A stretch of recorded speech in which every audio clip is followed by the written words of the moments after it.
Thanks for watching. Don't forget to like, comment, share and subscribe to Mufti Tariq Masood, famous scholar. الحمد لله نحمده ونصلي على رسوله الكريم أما بعد فأعوذ بالله من الشيطان الرجيم بسم الله الرحمن الرحيم قل إنما أعظكم بواحدة أن تقوموا لله مثنى وفرادا ثم تتفكروا ما بصاحبكم من جنة إن هو إلا نذير لكم بين يدي عذاب شديد. سورہ سبا کی آیت نمبر 46. یہ بڑی عجیب آیتیں ہیں جن کے درس کے لیے آج میں نے انتخاب کیا ہے. پہلے میں ان کا ترجمہ کر دیتا ہوں. قل انما، کہہ دیجئے، انما میں صرف، اعظکم بواحدۃ تمہیں صرف ایک نصیحت کرتا ہوں. یہ تبلیغ کا ایک بڑا ہی نرالا انداز ہے اور قرآن کی بلاغت اور اسلام کے برحق ہونے کی ایک بہترین دلیل ہے. اور جس کو اسلام سمجھ میں آ گیا مگر عمل کی توفیق نہیں مل رہی، اس کے لیے بھی اس میں بہترین دلیل بھی ہے اور ترغیب بھی ہے. دیکھیں، جب ہم کسی کو سمجھاتے رہتے ہیں، نصیحت کرتے رہتے ہیں، تو بہت باتیں جب جمع ہو جاتی ہیں تو پھر کچھ بھی سمجھ میں نہیں آتا ہے. ایسا ہی ہوتا ہے نا. اسلام نے بھی بہت بتایا کچھ ہمیں، یہ نہیں کرو، یہ کرو، یہ حرام ہے، یہ حلال ہے، آخرت ہے، توحید ہے، رسالت ہے، نماز قائم کرو، اللہ کے حقوق پورے کرو، مخلوق کے حقوق پورے کرو. بہت ساری باتیں ہیں. ان باتوں کو یاد رکھنا بھی مشکل. پھر ان باتوں پہ اعتراضات ہوتے ہیں، اسلام نے یہ کہا، اس کا یہ کیوں کہہ دیا، اس میں تو یہ ہے، یہ تو یوں بھی ہو سکتا تھا. 10 قسم کی ٹینشنیں. تو یہ ساری ٹینشنیں آج کی نہیں ہیں، یہ بڑی پرانی ہیں.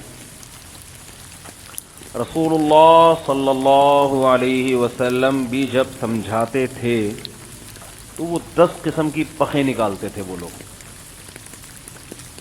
کبھی کہتے تھے کہ یہ مجنون ہیں، کبھی کہتے تھے ان کے کچھ ذاتی مفاد ہیں، ان کو سرداری چاہیے، کبھی کہتے تھے کہ کھاتے پیتے بھی ہیں، پیغمبر ہیں تو کھاتے پیتے کیوں ہیں، یہ تو کوئی ماوراء العقل مخلوق ہونی چاہیے. کبھی کہتے کہ ان کے ہاتھ پہ چشمے جاری کیوں نہیں ہو جاتے، یہ بازاروں سے خریداری کیوں کرتے ہیں، یاکل الطعام ویمشی فی الاسواق، کھانا کھاتے ہیں، بازار میں خریداری کرتے ہیں، ہماری طرح کے انسان ہیں. لولا انزل هذا القرآن على رجل من القريتين عظیم، اگر یہ قرآن نازل ہونا تھا تو ایک یتیم پہ نازل کیوں ہو رہا ہے؟ بستیوں میں طائف اور مکہ میں بڑے بڑے سردار موجود ہیں جن کی ایک بڑی وجاہت ہے، پیسہ بھی ہے، عزت بھی ہے، ان پہ کیوں نہیں آ گیا؟ انہی کو کیوں سلیکشن ہوئی ان کی؟ تو یہ مکہ میں مسلسل 10 12 13 سال یہی بحث، یہ کیوں نہیں، یہ کیوں نہیں. ٹھیک ہے نا، باتیں بھی انسان تھک جاتا ہے نا سن سن کے بھی. اور قرآن کہتا ہے کہ یہ جو باتیں کر رہے ہیں نا، یہ کوئی نئی باتیں نہیں ہیں، ہر پیغمبر کے ساتھ اسی قسم کی باتیں کی گئی ہیں. جب بھی کوئی پیغمبر آئے تو یہی کہانیاں تھیں لوگوں کے پاس. ہماری طرح کے انسان ہیں، کھاتے پیتے ہیں، شادی بھی کرتے ہیں، بچے بھی پیدا ہوتے ہیں، بیمار کیوں ہو رہے ہیں؟ ٹھیک ہے نا. شخصیت پہ بھی اعتراض. اچھا، جو شخصیت پہ اعتراض ہوتے ہیں ان کی نوعیت بھی سب کی ایک ہی جیسی. ہر پیغمبر پہ یہ اعتراض کیا گیا، کھاتے پیتے کیوں ہیں، ہماری طرح کے انسان ہیں، ان کے پاس طاقتیں کیوں نہیں ہیں. فرعون حضرت موسیٰ کو کہتا تھا لولا انزل علیہ اسورۃ من ذہب، ان کے ہاتھ میں سونے کے کنگن کیوں نہیں ہیں، یہ غریب کیوں ہیں. ام انا خیر من ھذا الذی ھوا مہین، لوگوں میں زیادہ بہتر ہوں، میرے پاس وسائل ہیں، اسباب ہیں، مصر کی حکومت ہے، هذه الانہار تجری من تحتی، میرے محل میں دریا بہتے ہیں، ان کے پاس تو کچھ بھی نہیں ہے. یہ ذات پر اعتراض کہ یہ اس قابل نہیں ہے کہ ان کو کوئی سرداری دی جائے، کیونکہ پیغمبر کا مطلب قوم کا لیڈر. جب کسی کو پیغمبر مان لیا تو سب کی سرداری بولے نا ختم. کیونکہ پیغمبر ماننے کا مطلب یہ کہ اللہ کے نمائندے، تو جو بات یہ کہیں گے وہ کس کی ہوگی؟ اللہ کی. تو اللہ کے آگے کوئی ہے پھر نہ کوئی وڈیرا ہے، نہ کوئی سردار صدر، نہ کوئی وزیر اعظم ہے، نہ کوئی صدر ہے. پھر تو بیوی کے آگے شوہر کی ویلیو نہیں، شوہر کے آگے بیوی کی نہیں، اتنی جتنی اللہ نے اجازت دی ہے. لا طاعت لمخلوق فی معصیت الخالق، خدا کی نافرمانی میں مخلوق کی نہیں چلے گی. مخلوق وہاں تک آرڈر کر سکتی ہے جو اللہ کے حکم کے خلاف نہ ہو، اور نبی جو بات کریں گے وہ کس کی طرف سے ہوگی؟ اللہ کی طرف سے. تو فرعون کہتا تھا کہ سرداری، اگر اللہ نے کسی کو زمین میں سردار بنانا تھا، کسی کو قابل اتباع بنانا تھا تو مجھے بناتا، حامان کو بناتا. یہ تو یتیم، یہ تو ایک مسکین ہے. نوح علیہ السلام کو بھی یہی تانا دیا گیا. تو کچھ تانے تھے جو ذات کو دیے جاتے تھے، ذات کہ ان میں ایبلٹی نہیں ہے، ان میں قابلیت نہیں ہے. یہ اللہ کی طرف غلط نسبت ہے کہ ہمیں بنایا. اللہ بناتا تو ان کو نہ بناتا، ان میں یہ صلاحیت نہیں ہے. یہ تو ہم سے بھی زیادہ محتاج ہیں بعض چیزوں میں. تو کچھ اعتراضات کس پر ہوتے؟ ذات پر، کہ ان میں قابلیت نہیں ہے. کچھ اعتراضات فالوورز پر ہوتے کہ جو ان کو فالو کرنے والے لوگ ہیں وہ بھی ایسے لوگ نہیں ہیں کہ اگر یہ حقیقت میں پیغمبر ہوتے، واقعی سچے ہوتے، لیڈر بننے کے لائق ہوتے، تو ان کو جو فالو کرنے والے ہیں وہ یہ نہ ہوتے بلکہ وہ والے لوگ ہوتے. کون فالو کرتا ہے ان کو؟ غریب فالو کیوں کر رہے ہیں ان کو؟ سارے قوم کے غریب غربا جو اس زمانے کے رکشے والے، بیچارے کوئی جوتا کاٹنے والا، کوئی گولا گنڈا بیچنے والا، اس زمانے کے لحاظ سے تو یہی غریب ہوں گے نا. تو اس زمانے کا جو بھی گولا گنڈا ہوتا ہوگا وہ وہی جانتے ہیں. سارے قوم کے غریب غربا ان کے گرد آ کے کیا ہو گئے ہیں؟ بولنے پر گورنمنٹ نے پابندی لگائی ہے، اکٹھے ہو گئے ہیں. تو یہ غریب غربا قسم کے لوگ جو قوم کے ناکام لوگ ہیں، ان کا ان کے گرد جمع ہونا خود اس کی علامت ہے کہ یہ صحیح لوگ نہیں ہیں. اور دلیل میں وہ یہ پیش کرتے لو کان خیرا ما سبقونا الیہ، یہ قرآن کی آیت ہے کہ اگر اسلام اور محمد صلی اللہ علیہ وسلم کی دعوت میں کوئی خیر ہوتی تو یہ غریب لوگ ہم سے پہل نہ کرتے بلکہ ہم اس میں فرنٹ لائن پہ ہوتے. سب سے آگے کون ہوتا؟ ہم ہوتے. کیونکہ دولت کے معاملے میں دولت بھی خیر ہے نا، بھلائی ہے، فائدے کی چیز ہے، تو اس میں ہم سب سے آگے ہیں. تو اس کا مطلب ہمیں زیادہ پتہ ہے کہ فائدے کی چیز کیا ہوتی ہے اور نقصان کی چیز کیا ہوتی ہے. ان کو اگر پتہ ہوتا تو غریب کیوں ہوتے؟ اس پر ایک میں واقعہ بھی سناتا ہوں نا کہ بعض لوگوں کا یہ ہے کہ بھائی جس کو پیسہ کمانا نہیں آتا تو وہ واقعی کیا ترقی کرے گا. تو وہ اس پہ ہمارے حضرت ایک واقعہ سنائے کرتے تھے کہ ایک آدمی اونٹ پہ جا رہا تھا. تو اچھا، اونٹ پہ اس نے کیا کیا تھا؟ بیوقوف آدمی تھا. اونٹ پہ جو ہے نا اس نے سارے بورے، کوئی گندم کے بوریاں لے کے جا رہا ہوگا 5-6، وہ سب ایک سائڈ پہ تھیں، دوسری سائڈ پہ نہیں تھیں. اس کی وجہ سے اونٹ بیچارہ ایک طرف کو کیا ہوا تھا؟ جھکا ہوا تھا. اتنی کھوپڑی اس میں نہیں تھی کہ یار 4 بوریاں تو 2 ادھر ڈال دے 2 ادھر. تو چاروں بوریوں کا جھکاؤ ایک دوسری طرف تھا. بڑا یہ سیٹ بڑا مالدار آدمی تھا، پیسے والا آدمی تھا. راستے میں ایک آدمی نے لفٹ مانگی کہ یار میں پیدل ہوں، تم اونٹ پہ اکیلے جا رہے ہو، مجھے بھی ساتھ بٹھا لو. اس نے کہا چلو یار کوئی مسئلہ نہیں ہے، تم بھی بیٹھ جاؤ، سیٹھ آدمی ہو، کسی غریب کی مدد ہو جائے. پوچھا پیسہ کتنا ہے تمہارے پاس؟ اونٹ والے نے پوچھا نا اپنے ساتھی سے جس کو پیچھے بٹھا لیا تھا. کہا پیسہ ہاں پہلے. اچھا، اس نے اس کو یہ کہا جو پیچھے بیٹھا ہوا تھا نا، پیسے کی بات تو بعد میں آئی. یہ کہا کہ یار یہ جو تم نے اونٹ کے چاروں بورے ایک طرف رکھے ہوئے ہیں، تو اگر ایسا کر لو کے دو ادھر کر دو دو ادھر کر دو, اس سے اونٹ کی اسپیڈ کیا ہو جائے گی, تیز ہو جائے گی. اور یہ جو ایک طرف بیچارہ جھکا ہوا ہے نا, یہ ٹینشن سے بچ جائے گا. یہ جو سیٹھ تھا نا, اس نے اس کی طرف دیکھا, یار یہ تو بڑا ذہین آدمی معلوم ہوتا ہے, بڑی ٹرک بتائی ہے اس نے, بیلنس ہو جائے گا. اس نے کہا چلو ٹرائی کر کے دیکھتے ہیں. اس نے کیا کیا, 2 بورے اٹھا کے اس طرف کر دیے, واقعی اونٹ ریلیکس ہو گیا اور اسپیڈ اس کی بڑھ گئی. تو بڑا ذہین آدمی ہے یار. اس کا خیال تھا کہ یہ اتنا ذہین آدمی ہے, یہ تو کروڑ پتی ہوگا. جب میرے جیسا بے وقوف اتنے پیسے والا ہے تو یہ جو ذہین ہے یہ تو کروڑ پتی ہوگا. اب اس سے انٹرویو لینا شروع کیا, یار تمہارے پاس دولت کتنی ہے؟ اس نے کہا کچھ بھی نہیں ہے. کیوں بھائی, سیاری صدقہ کر دی؟ نہیں بھائی, میرے پاس تو کوئی روزگار نہیں ہے, جس بزنس میں ہاتھ ڈالتا ہوں پیسہ نہیں آتا, غریب آدمی ہوں. اس نے فوراً اس کو اتارا نیچے. دوبارہ 2 بورے جو یہاں ڈالے تھے نا, اٹھا کے دوبارہ کیا کر دیے, وہاں کر. اس نے کہا بھائی اگر تو واقعی ذہین ہوتا نا تو تیرے پاس پیسہ ہوتا, اور تیرے مشوروں پر میں عمل کروں گا تو میرا بھی بیڑا غرق ہو جائے گا. لہٰذا جیسے میں چل رہا تھا نا وہی ٹھیک, تیرے مشوروں پر میں عمل نہیں کروں گا. تو یہ بھی ایک لوگوں کے دماغ میں ایک بات بیٹھ گئی ہے کہ جس کے پاس زیادہ پیسہ ہے وہ کیا ہے, ذہین. ایسا ہو سکتا ہے کہ ذہانت کی وجہ سے پیسہ کما لے, لیکن یہ لازمی نہیں ہے. ہو سکتا ہے کہ ذہانت کی وجہ سے پیسہ کمایا ہے, لیکن یہ لازمی نہیں ہے. عین ممکن ہے کہ بے انتہا ذہین ہو اور جس کام میں ہاتھ ڈالے وہ کام کیا ہو جائے, برباد ہو جائے. اور عین ممکن ہے 1 نمبر کا بے وقوف ہو, لیکن وہ دسمبر میں برف بیچنا شروع کرے اور کروڑ پتی بن جائے. یہ ممکن ہے, اس کا امکان ہے. میں اکثر اس موقع پر ایک شعر سناتا ہوں, امام شافعی رحمہ اللہ تعالی کا شعر ہے, اذا سمعت بأن مجدودا حوا عودا فأثمر في يديه فصدقي وإذا سمعت بأن محروما أتى ماء ليشربه فغاض فصدقي.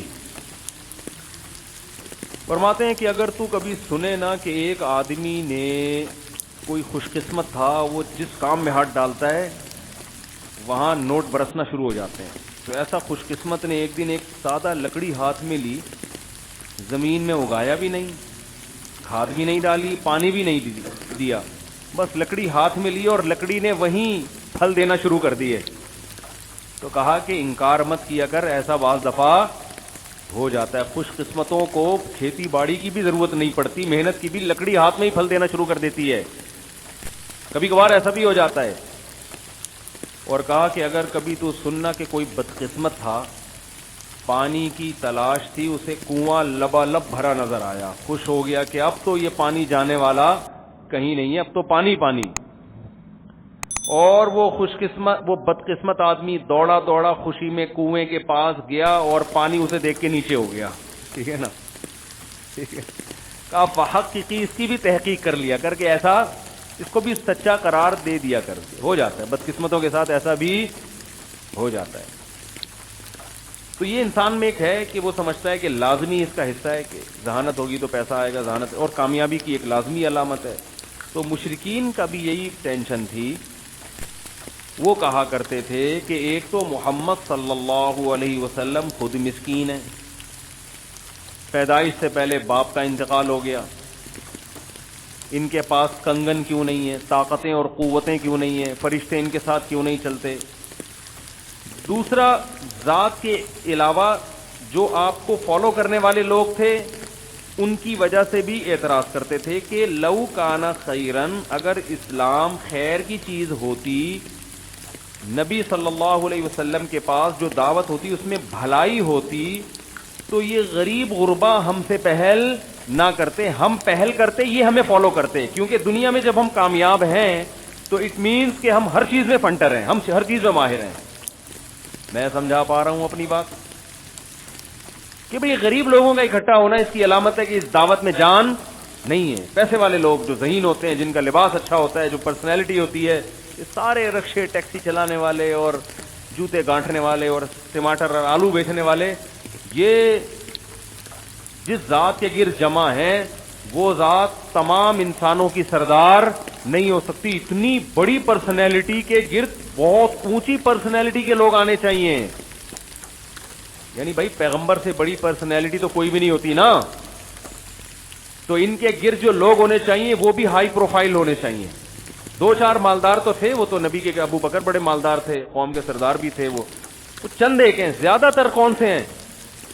حضرت عثمان بھی بہت مالدار تھے, لیکن ایسے لوگ کیا تھے؟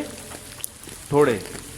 جبکہ دوسری پارٹی جو محمد صلی اللہ علیہ وسلم کے اگینسٹ لوگ تھے, ان میں پڑھے لکھے لوگ, دولت مند لوگ, سردار لوگ زیادہ, جن کو قوم پہلے سے فالو کرتی آ رہی تھی, لیڈرشپ جن میں لیڈر بننے کی صلاحیت تھی, وہ مخالف سمت میں زیادہ تھے. تو یہ ان کا دوسرا اعتراض تھا کہ آپ کو ایسے لوگ فالو کیوں کرتے ہیں. بعض لوگ یہ کہتے تھے,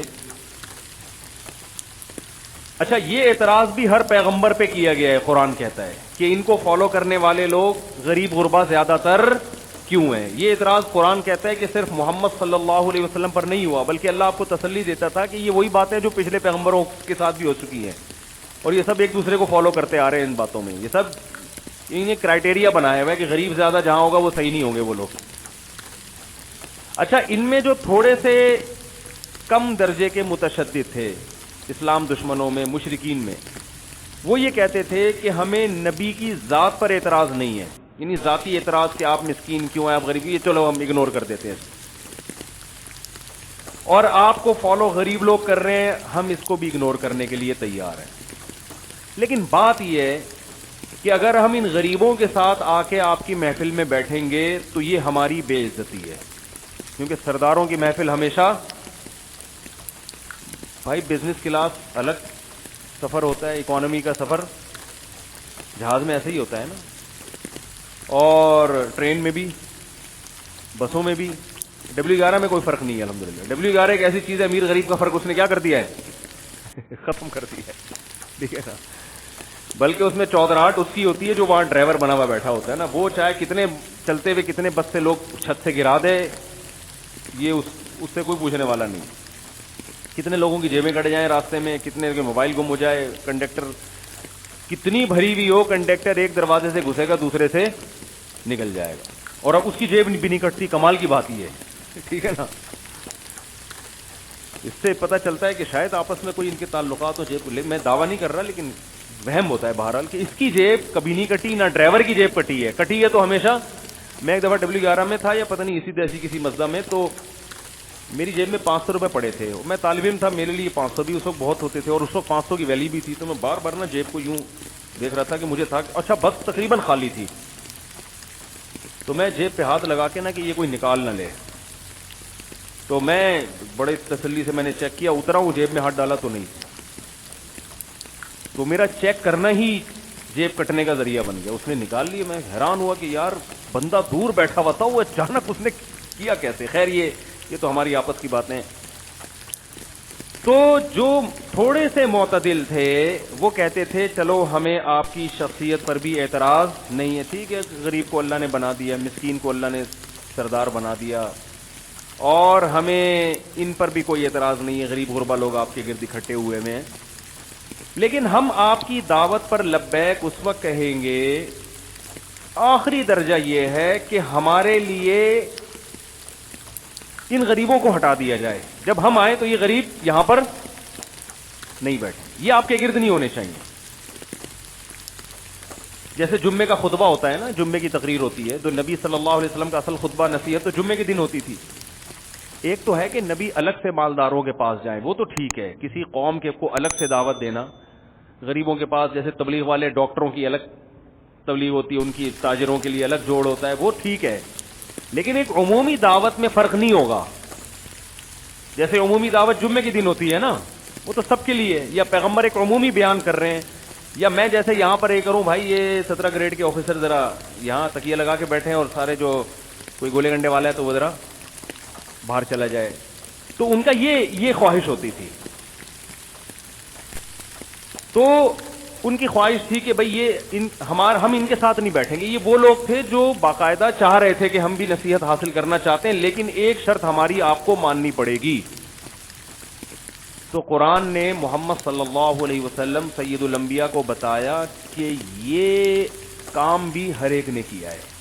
جتنے پیغمبر آئے ہیں تو اس قوم کے جو وڈیرے اور مالدار لوگ ہوتے تھے وہ یہ مطالبہ کرتے تھے کہ ان غریبوں کو اپنی محفل سے آپ دور کر دیں، کم از کم ہمارے ساتھ، ہم ان کے ساتھ نہیں بیٹھیں گے، ہمارے لیے الگ مسجدیں بنیں گی، ہمارے لیے الگ عبادت خانے ہوں گے، ہمارے لیے الگ صفیں بنیں گی، ان کے ساتھ ہم نہیں بیٹھ سکتے۔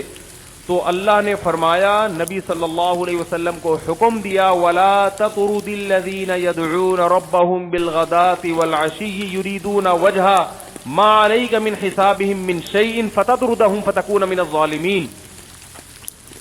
کیا آپ کو ان غریبوں کو اپنی محفل سے دھتکارنے کی ہرگز اجازت نہیں ہے؟ دیکھو نبی دھتکارنا کیا ہوتا ہے، چلو ہٹو یہاں سے، نبی یہ کر ہی نہیں سکتے تھے کہ دھتکاریں، نبی ایک ریکویسٹ کر سکتے تھے کہ بھائی تم لوگ تھوڑی دیر کے لیے وہاں چلے جاؤ۔ اس ریکویسٹ کرنے کو، اس درخواست کرنے کو قرآن نے دھتکارنے سے تعبیر کیا ہے کہ آپ اگر محبت سے بھی ان سے کہیں گے نا چلے جاؤ تو اللہ یہ سمجھے گا جیسے دھکے دے کے نکال رہے ہیں آپ ان کو۔ یہ قرآن کی بلاغت ہے کہ یعنی اللہ کی نظر میں یہ جرم اتنا بڑا ہوگا جیسے کسی کو دھکے دے کے اپنی محفل سے نکالا جاتا ہے، تو آپ کو یہ نکالنے کی اجازت نہیں ہے۔ ما علیک من حسابہم من شیء۔ رہا یہ مسئلہ کہ یہ تو غربت کی وجہ سے ہو سکتا ہے اسلام کو فالو کر رہے ہو، اخلاص نہ ہو کہ یہاں کچھ تھوڑا سا ان کو چانس ہو، کچھ مل جائے گا، ہم مسلمان ہوں گے تو ہو سکتا ہے کوئی مسلمان زکوٰۃ صدقہ دے دے، تو اللہ نے فرمایا اے نبی ان کا حساب آپ کے اوپر نہیں ہے، ان کے دل میں کیا یہ آپ سے سوال نہیں ہوگا، آپ اللہ کے حکم کے مکلف ہیں، جو آرڈر آپ کو کیا جا رہا ہے آپ نے اس کو فالو کرنا ہے، ان کی دلوں میں اور نیتوں کو جھانک کے دیکھنے کی آپ کو اجازت نہیں ہے۔ کیا آپ ان کے دلوں میں جھانک کے دیکھیں تو یہ جو غلط ہے کون ہے، صحیح کون ہے، فتطردہم، اور اس بیس پہ آپ ان کو نکالیں۔ اگر ایسا آپ نے کیا تو آپ اللہ کی نظر میں آپ کا شمار ظالموں میں ہوگا۔ بات آ رہی ہے سمجھ میں؟ کیا اسلام کی دعوت ہے یار، 2 اور 2 4 کی طرح، بھائی جس نے آنا ہے نہیں آنا دفع ہو جائے، ٹھیک ہے نا، اصول اور ضابطوں پہ سمجھوتا نہیں ہوگا۔ کیوں؟ وجہ اس کی یہ ہے، پہلے میں ایک اور اس پر آیت سنا دوں۔ قرآن کہہ رہے ہیں نوح علیہ السلام کو بھی یہ تانے ملے ہیں کہ غریب، پہلے تو یہ کہ یہ خود غریب ہے نوح علیہ السلام، پھر دوسرا غریب کیوں فالو کر رہے ہیں ان کو، چلو ہم اس کے لیے بھی تیار ہیں۔ آخری درجے میں کچھ لوگ کہتے تھے ان غریبوں کو ہٹا دو، تو قرآن کہہ رہے ہیں نوح علیہ السلام نے فرمایا یا قوم من ینصرنی من اللہ ان طردتہم، کہ اگر میں نے ان کو اپنی محفلوں سے ہٹا دیا تو مجھے اللہ کے عذاب سے پھر تم بچا لو گے کیا؟ تو مجھے شورٹی دو، گارنٹی دو، تو میں ان کو ہٹا دوں گا۔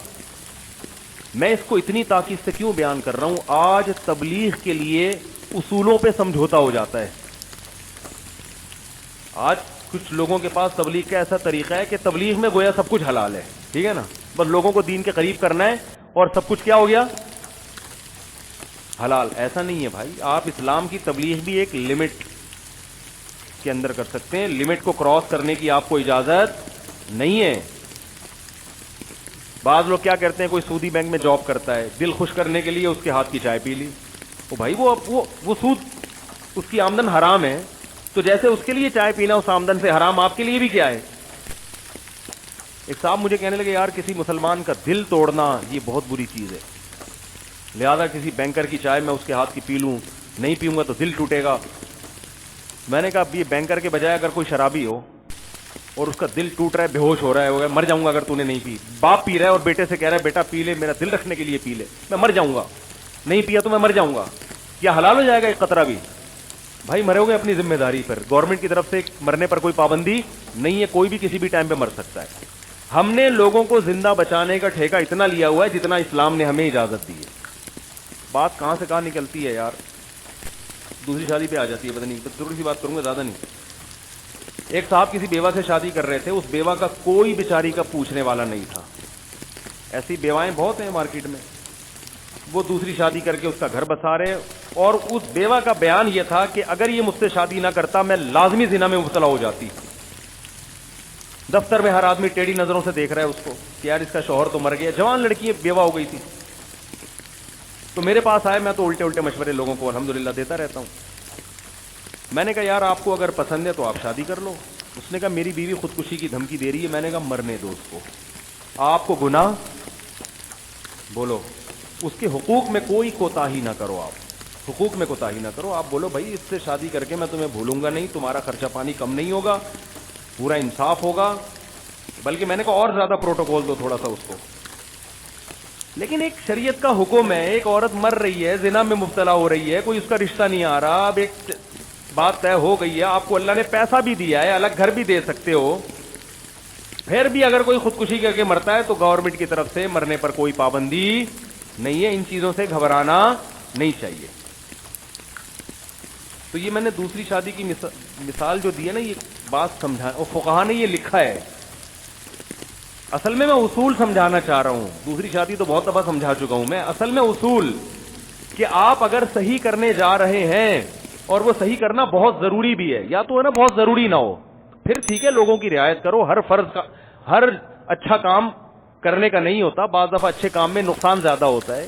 تو ایسے موقع پہ مشورہ یہ دیا جاتا ہے کہ یار کوئی فرض واجب تو ہے نہیں, تھوڑا بہت ثواب ہے نا, تو ثواب میں نقصان بھی ہو رہا ہے تو تھوڑو اتنا کام کرو جتنا برداشت کر سکتے ہو. لیکن ایک چیز ایسی ہے جس کے معاشرے میں بڑا نقصان ہو رہا ہے, پھر اس میں لوگوں کی پرواہ نہیں کی جائے گی. جو مرتا ہے وہ اپنی ذمہ داری پہ مر رہا ہے, گورنمنٹ کی طرف سے مرنے پر کوئی پابندی نہیں ہے. یہ آج کل اس معاملے میں بھی بہت ہوتا ہے. لڑکیاں کہتی ہیں وہ فلاں ہم پہ عاشق ہو گیا ہے, اب وہ کہہ رہے ہیں اگر آپ نے مجھ سے شادی نہیں کی میں اپنے آپ کو گولی مار لوں گا. یہ بوائے فرینڈ گرل فرینڈ میں ایسا سیٹ اپ چل رہا ہے. وہ دفتر میں عاشق ہو گیا اور میرے ابا شادی پہ مان نہیں رہے ہیں اور وہ تو مر جائے گا. تو میں کہتا ہوں آپ کے ابا کا نام ماننا اس کی علامت ہے کہ وہ آپ کے لیے مناسب نہیں ہے, کیونکہ ابا کا تجربہ زیادہ ہوتا ہے. باپ اپنی بیٹی کے لیے جتنا اچھا سوچتا ہے کوئی نہیں. لڑکیاں تو بیچاری چند لفاظی میں آ جاتی ہیں نا, وہ مر جائے گا تو کیا ہوگا, میں نے کچھ بھی نہیں ہوگا. بہت سارے لوگ دنیا میں مر رہے ہیں, آپ جا کے عیدی سینٹر دیکھو, مردہ خانے بھرے ہوئے, ایک مردے کا اس میں کیا ہو جائے گا, اضافہ ہو جائے گا. کوئی ٹینشن نہ لو ان چیزوں کی. آپ جو اصول ہے نا اس پہ سمجھوتا نہ کرو. اس کو عشق ہوا ہوا ہے, آپ کو تھوڑی ہوا ہوا ہے عشق, اور اگر ہوا ہوا بھی ہے تو غلط ہوا ہوا ہے نا, ہر جگہ تھوڑی عشق ہو جاتا ہے. تو لوگ آج کل اس طرح بہت کرتے ہیں کہ اس کو یوں ہو گیا تو اس کے ذمہ دار تم ہوگے, اس کو یوں ہو گیا تو اس کے ذمہ دار تم ہوگے. بھائی ہم ذمہ دار جب ہوں گے جب ہم غلط کر رہے ہوں. ہم اگر جائز حق کا مطالبہ کر رہے ہیں, پھر کسی کو کچھ بھی کسی بھی ٹائم پہ ہو جائے, ہم ذمہ دار نہیں ہوں گے. وراثت کے جھگڑوں میں بھی ایسا ہوتا ہے. ایک جگہ جیسے کیس ہوتے ہیں, بڑا بھائی وراثت کھا جاتا ہے نا, بہت زیادہ کھا گیا, تو چھوٹا بھائی کہتا ہے اگر میں نے بڑے بھائی سے وراثت مانگی تو رشتہ داری ٹوٹے گی, دل دکھے گا, وہ ڈپریشن کا مریض ہے, وہ اسٹریس کا ہے. تو میں کہتا ہوں بھائی اس کو اگر ڈپریشن ہو رہی ہے یہ اس کا ہیڈ ایک ہے, کیونکہ کیوں ڈپریشن ہو رہی ہے, کسی کا حق ہے تو دو نا اس کو.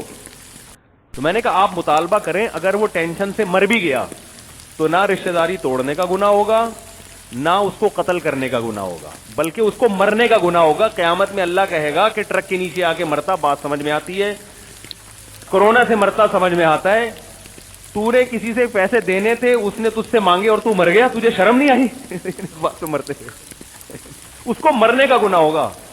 تو آپ دوسری کرتے ہیں, بیوی خودکشی سے مرتی ہے تو اس کو ایک تو خودکشی کا گناہ, تو دوسرا کوئی خودکشی کسی بات پہ کرو نا. تو یہ خودکشیوں کے تانے اور بلیک میلنگ ان چیزوں سے متاثر مت ہوا کرو. جو اصول ہے وہ اصول. اور دیکھو اس سے بڑی حکمت کیا ہو سکتی ہے کہ نبی صلی اللہ علیہ وسلم غریبوں کو اپنی محفل سے نکال دیتے تو عرب کے سارے سردار آ کے بیٹھ جاتے, اور اسلام اتنی جلدی ترقی کرتا, کیونکہ مسئلہ سارا سرداروں کا تھا نا. جب وہی اپنے ہاتھ میں آ گئے پھر تو اسلام نے دن دگنی رات لاکھوں لوگ جہنم سے بچتے. تو آپ کے پاس کتنے آزار تھے. نبی صلی اللہ علیہ وسلم کہہ سکتے تھے میں بلال حبشی جیسے غریبوں کو, ابو ہریرہ جیسے اور عبداللہ بن مسعود جیسے غریبوں کو نکال رہا ہوں, 4-6 آدمی چلے جائیں گے کوئی بات نہیں, اتنے بڑے بڑے لوگ آئیں گے, پھر لاکھوں لوگ جہنم کی آگ سے بچیں گے. میں دنیا کا نہیں, میں تو آخرت کا فائدہ دیکھ رہا ہوں. تو کتنی بڑی دلیل تھی. اللہ نے فرمایا نہیں نہیں نہیں نہیں نہیں, اس سے کیا امیج جائے گا اسلام کا دنیا میں کہ غریبوں کا اسلام کچھ اور ہے اور امیروں کا اسلام کچھ اور ہے, اور اللہ ایک نظر سے سب کو نہیں دیکھتا. اللہ کے اعمال کی ویلیو نہیں ہے. اللہ ہر آدمی تو پیسہ دیکھ رہا ہے, تو اللہ بھی پیسہ دیکھ رہا ہے. تو اللہ میں اور عام آدمی میں فرق کیا ہو گیا. ہمیں تو اجازت ہے, ہم پیسہ بھی دیکھ سکتے ہیں بھائی, معاملات کرتے ہوئے, دوستی لگاتے ہوئے, رشتے ناتے کرتے ہوئے, وہ تو کیونکہ ہمارے دنیاوی مفاد ہے نا, ہم نے تو رہنا ہے دنیا میں. اللہ تھوڑی دیکھے گا, اللہ کو کیا کہ آپ کی جیب میں پیسہ ہے یا نہیں ہے. تبھی نبی صلی اللہ علیہ وسلم نے فرمایا ان اللہ لا ينظر الى صورکم ولا الى اموالکم ولکن ينظر الى قلوبکم. اللہ تمہاری جیب میں کتنے پیسے ہیں یہ بھی نہیں دیکھتا, تمہاری شکل کیسی ہے یہ بھی نہیں دیکھتا, اللہ تمہارے دل کو اور تمہارے جسم سے نکلنے والے اعمال کو دیکھتا ہے. یہ تو ہماری مجبوری ہے کہ اس کے پاس پیسہ ہے یا نہیں ہے. یہ ٹھیک ہے, کسی حد تک یہ درست ہے کیونکہ ہم نے دنیا میں رہنا ہے, لیکن اللہ کے ہاں ان چیزوں کی ویلیو نہیں ہے. تو اس لیے, اور اس سے بھی زیادہ اہم بات یہ کہ رسول اللہ صلی اللہ علیہ وسلم محفل میں بیٹھے ہوئے واعظ و نصیحت کی, عرب کے سردار بیٹھے ہوئے تھے اس میں, مشرکین مکہ. عبداللہ ابن ام مکتوم نابینا صحابی, وہ غریب بھی تھے اور آنکھوں سے معذور بھی. وہ دوڑتے ہوئے آئے نبی کے پاس کچھ بات پوچھنے کے لیے. آپ صلی اللہ علیہ وسلم غضبناک ہو گئے کہ یہ محفل ہے اور اس میں یہ میرے پاس اس وقت کیوں آ رہے ہیں, اور آپ کے چہرے پر سلوٹیں آ گئیں. اللہ نے ایسی تنبیہ کی, فرمایا عبس و تولا, پیغمبر کے چہرے پہ سلوٹیں آ گئیں. وتولا, اور پیغمبر نے منہ موڑ لیا. ان جاءہ الاعمی, کہ ایک نابینا آپ کے پاس آ رہا ہے. وما یدریک لعلہ یزکا او یذکر فتنفعہ الذکرى, فرمایا وہ طلب لے کے آ رہا ہے, یہ کم بخت طلب لے کے, ان کو تو آپ نے زبردستی بٹھایا ہوا ہے, ان کو تو شوق ہی نہیں ہے جنت میں جانے کا, ان کو تو حق کی تلاش کا شوق ہی نہیں ہے. تو جو بے طلب ہے, جس کو شوق نہیں ہے, انت لہو تصدی, آپ اس کی ہدایت کے پیچھے پڑے ہوئے ہیں. اور جو نابینا طلب لے کے آ رہا ہے, سیکھنا چاہتا ہے, آپ اس کو اگنور کر رہے ہیں, نظر انداز کر رہے ہیں. ایسی تنبیہ فرمائی اللہ تعالیٰ نے, اور یہ محمد صلی اللہ علیہ وسلم کے برحق ہونے کی دلیل بھی ہے. یہ آیتیں بھی آپ جو بظاہر آپ کے خلاف جا رہی ہیں, یہ بھی اپنی قوم کو پڑھ کے سنا رہے ہیں. اس سے کیا سبق دیا جا رہا ہے؟ جس میں دین کی یا حق کی طلب ہے نا, اس کو پہلے فوکس کیا جائے گا. جس میں طلب نہیں ہے اس کا نمبر دوسرا ہے. آپ ایک کلینک کھول کے بیٹھے ہیں علاج کے لیے, تو جو علاج کرانے کے لیے آئے گا ڈاکٹر اس کا پہلے علاج کرے گا, یا جو نہیں کرانے کے لیے آ رہا زبردستی گھروں میں جا کے اس کو بخار کے ٹیکے لگائے گا؟ بہت مشکل ہے بھائی, بات سمجھانا بہت مشکل. دیکھو ایک ڈاکٹر ہے, یا کورونا کی ویکسین دیکھ لو آپ, اسی سے آج کل چل رہی ہے نا کورونا کی ویکسین. ڈاکٹر کو گورنمنٹ نے دے دیا بھائی 100 انجیکشن ہے آپ کے پاس. تو اب کچھ لوگ آ رہے ہیں ڈاکٹر صاحب کے پاس کہ ہمیں لگا دو. ڈاکٹر کہہ رہے ہیں نہیں, وہ جو ویکسین کے خلاف ہے نا, میں اس کے لگاؤں گا جا کے پہلے. جو کہتا ہے یہ یہودیوں کی سازش ہے, یا اس میں چپ چھپی ہوئی ہے, یا کیا ہے وغیرہ وغیرہ, اس کے لگاؤں گا. تو یہ یا تو ڈاکٹر بے وقوف ہے, یا اس کے کچھ ذاتی مفاد ہے, اس کو پتا ہے وہاں سے پیسہ ملے گا. تو دنیا میں تو یہ کسی حد تک ٹھیک اس لیے ہے کہ ڈاکٹر تو پیسہ کمانے کے لیے بیٹھا ہے نا, وہ کہے گا بھائی جو تگڑی رقم دے گا میں اس کو پہلے ٹھوکوں گا. لیکن آخرت کی دعوت میں یہ فرق کرنا کہ مالدار کو میں کوشش کروں گا دین پہ آ جائے, تاکہ اس کی جیب سے ہدیے اور نذرانے ملا کریں, اور ایک موچی اور ایک گولے گنڈے والا وہ اگر نمازی بن بھی گیا تو کم بخت 5 روپے تو مسجد کے ڈبے میں یہ ڈال نہیں سکتا, یا مجھے 5 روپے بھی یہ دے نہیں سکتا. یہ اگر دین کا داعی یہ فرق کرے گا, تو اس دعوت سے اگر نیک لوگ دین پر آ بھی گئے نا, تو اللہ کی طرف سے ثواب نہیں ملے گا, کیونکہ اس دعوت میں اخلاص نہیں ہے. تو یہ پیغام محمد صلی اللہ علیہ وسلم کو دیا گیا, حالانکہ آپ صلی اللہ علیہ وسلم کی نیت دولت نہیں تھی, لیکن جو صورتاً جو کام ہو رہا ہے اس کو بھی غلط کہا جا رہا ہے. اس واقعے کے بعد حدیث میں آتا ہے, جب بھی عبداللہ ابن ام مکتوم نبی کی خدمت میں آتے, غریب صحابی تھے نابینا, آپ ان کے استقبال میں کھڑے ہو جاتے. ہمارے حضرت فرمایا کرتے تھے, دیکھو آپ کی وجہ سے, کسی کی وجہ سے آپ کو اگر ڈانٹ پڑے نا, تو آئندہ آپ کے دل میں اس کا بغض پیدا ہو جاتا ہے. بھائی مثال کے طور پر آپ کے گھر ایک مہمان آیا تھا, آپ نے اس کو صحیح طرح اکرام نہیں کیا, آپ کے ابا نے چپیڑ لگا دیا آپ کے کھینچ کے نا, ابے یہ میرا دوست ہے تو اس کو پوچھ نہیں رہا. اب جب بھی وہ گزرے گا نا, آپ بولو گے اس کی وجہ سے ابا نے چپیٹ مارا تھا اس دن مجھے, یعنی طنز کرو گے کہ نہیں کرو گے؟ یار تم نہ اس دن آتے, نہ ابا کی طرف سے مجھے صلواتیں سننے کو ملتی, تمہیں بھی تو کباب میں ہڈی بننے کا شوق ہے, کسی اور وقت آ جاتے. میں کوئی بھاگا تھوڑی جا رہا ہوں, اس وقت بھی آ سکتے تھے, تمہیں بھی ابھی آنا تھا, تمہاری وجہ سے ابا نے مجھے ڈانٹا ہے, یہ کہتے ہیں نا ہم.